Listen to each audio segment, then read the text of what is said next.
m'appelle Alexis Guérin, je suis doctorant en hydrogéologie à l'Université de Corse. Cette thèse se déroule au sein du MIR SPE, sous la direction de Frédéric Huneau et Émilie Garel. Elle porte sur l'étude hydrogéologique des mares temporaires méditerranéennes. Ce sont des petites zones humides qui ont la particularité d'avoir une phase inondée en hiver et une phase asséchée en été.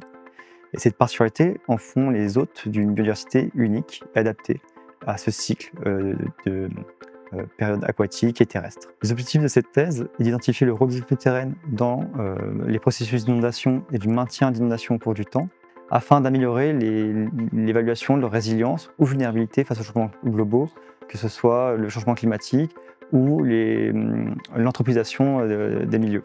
Tout au long de son parcours, l'eau va avoir sa chimie modifiée, même subtilement. En analysant sa chimie, on peut retracer son histoire, déterminer son origine et donc détecter des apports d'eau souterraine dans les mares temporaires méditerranéennes. Cette méthodologie a été utilisée sur 17 mares réparties entre le Cap Corse, le Sarthenay et l'extrême sud, en collaboration avec différents acteurs du territoire qui travaillent sur la gestion des mares temporaires méditerranéennes. C'est donc le Conservatoire du littoral, la collectivité de Corse, l'Office de l'environnement de la Corse, la réserve naturelle de Trépadoule et le syndicat ELISA. Donc la première année s'est concentrée sur faire l'état des lieux des mares temporaires existants en Corse, établir les premières collaborations avec les acteurs du territoire et donc de mettre en place la méthodologie et de sélectionner les sites sur lesquels nous allons l'appliquer. Le suivi a débuté dès la première année et s'est prolongé lors de la seconde. Et sur cette troisième année, je me concentre sur la rédaction et l'interprétation des résultats. Le suivi consistait en des mesures et des prélèvements bimensuels sur l'ensemble des mares, des fois réalisés par moi-même, d'autres fois par les acteurs à qui j'étais en collaboration. Donc c'était des mesures in situ, donc de la conductivité, du pH, de la température, mais aussi des prélèvements donc des prélèvements d'eau simples, qui ensuite, analysés en laboratoire, permettent de déterminer quelles sont les concentrations de différents éléments chimiques dissous dans l'eau, de l'activité des gaz radon ou des isotopes stables de cette molécule d'eau. Au cours des 2 années sur lesquelles a pu être appliqué ce suivi, différents types de fonctionnement hydrogéologique a pu être identifié. Selon la nature des interactions entre les eaux souterraines et les mares temporaires, les dynamiques d'inondation et de maintien de l'hydropériode sont différentes. On a des mares qui peuvent être déconnectées des eaux souterraines, très réactives aux conditions hydroclimatiques, donc elles vont se mettre en eau très rapidement après des épisodes de fortes précipitations, et l'assèchement débute peu de temps après la dernière précipitation.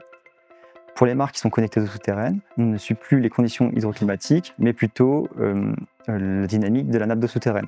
L'hydropériode est un peu plus longue, grâce à des apports d'eau souterraine diffus dans le temps.